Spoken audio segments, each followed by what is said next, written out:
परिचय। वह कौन सा एक पदार्थ है जिसके बगैर पृथ्वी पर जीवन असंभव हो जाएगा? हां, जल। पौधे जल के अभाव में मुरझाकर मृत हो जाएंगे। पशु और मनुष्य जब कम पानी पीते हैं तो उन्हें निर्जलीकरण की समस्या से परेशान होना पड़ता है। अतः जल जीवन की सबसे बड़ी आवश्यकता है। इस पाठ में हम इस बहुमूल्य पदार्थ के बारे में विस्तार से पढ़ेंगे।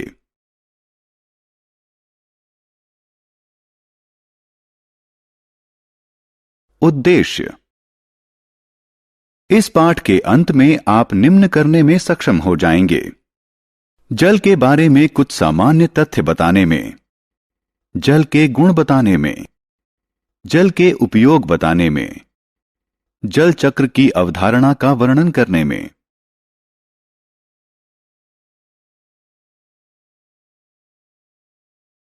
जल के बारे में सामान्य तथ्य। जल सभी सजीव प्राणियों, पादप, पशु, मनुष्य और अन्य जीवों के अस्तित्व के लिए जरूरी है। यह नदी, तालाब, समुद्र और धारा के रूप में पृथ्वी के 70% हिस्से में मौजूद है और इसी कारण धरती अंतरिक्ष से दिखने पर नीली दिखाई देती है। दरअसल जल की प्रचुरता के कारण पृथ्वी को नीले ग्रह का खिताब मिला है।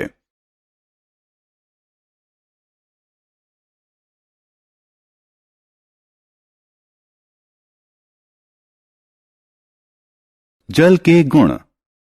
जल स्वादहीन, गंधहीन और रंगहीन होता है।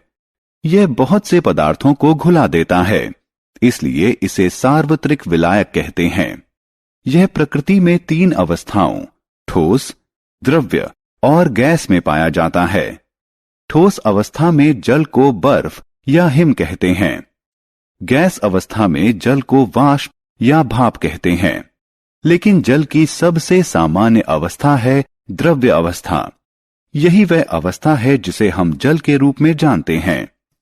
जल का एक अणु 2 हाइड्रोजन यानी H परमाणुओं और 1 ऑक्सीजन यानी O परमाणु से मिलकर बनता है।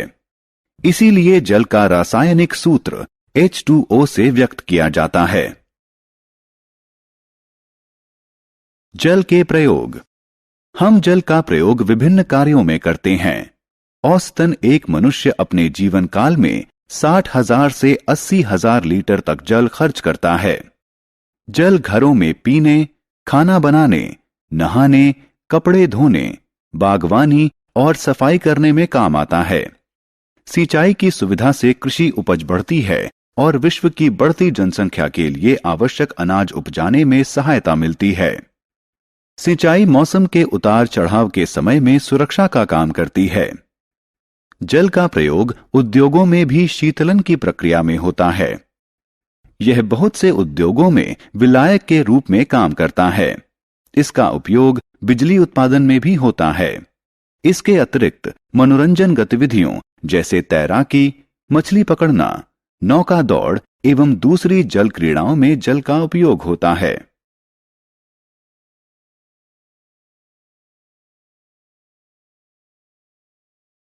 क्या सारे जल पीने योग्य होते हैं? पृथ्वी पर उपस्थित 97% जल खारा जल है।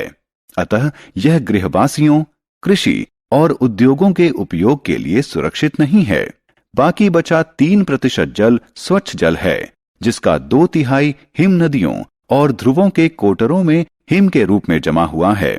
इसका अर्थ है कि पृथ्वी पर उपलब्ध कुल जल का 1% ही हमारे उपभोग के लिए उपलब्ध है।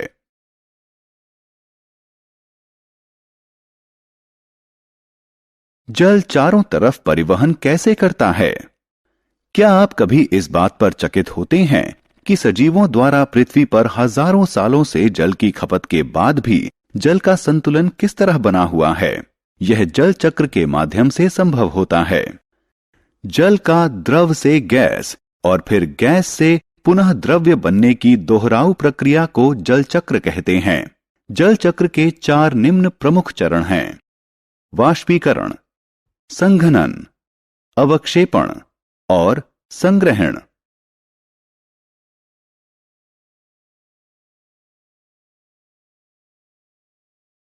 जल चक्र। आइए समझने का प्रयास करें कि जल चक्र कैसे कार्य करता है। नदियों, समुद्र और महासागर इत्यादि का जल सूर्य की गर्मी से गर्म होकर वाष्प में परिवर्तित हो जाता है। इस प्रक्रिया को वाष्पीकरण कहते हैं। पादप मृदा से जल सोखते हैं। वे इस जल को भोजन के रूप में प्रयोग करते हैं और अतिरिक्त जल को हवा में वाष्प के रूप में छोड़ देते हैं। इस प्रक्रिया को प्रस्वेदन कहते हैं। जल वाष्प हवा में ऊपर उठता है और ठंडा होकर जल कणों में परिवर्तित हो जाता है। ये जल कण एक साथ मिलकर बादल बना लेते हैं। इस प्रक्रिया को संघनन कहते हैं। जब बादल बहुत भारी हो जाते हैं तो उनमें स्थित जल कण वर्षा, ओले या बर्फ के रूप में पृथ्वी पर गिर जाते हैं। इस प्रक्रिया को अवक्षेपण कहते हैं। वर्षा, ओले या बर्फ के रूप में पृथ्वी द्वारा प्राप्त जल समुद्रों, महासागरों, नदियों और झीलों में जाता है।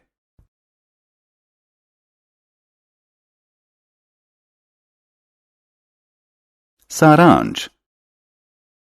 आइए हमने जो कुछ सीखा है उसे संक्षेप में दोहराएं। जल जीवन के लिए आवश्यक है। जल वाष्प, वाष्पीकरण और प्रस्वेदन द्वारा वायु में मिल जाता है।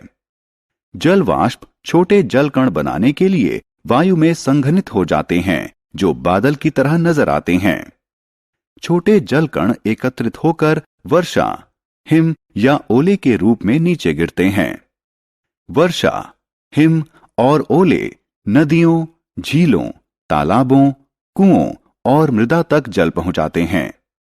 जल चक्र जल के धरती से आकाश और फिर वापस धरती पर आने की प्राकृतिक संचरण व्यवस्था है।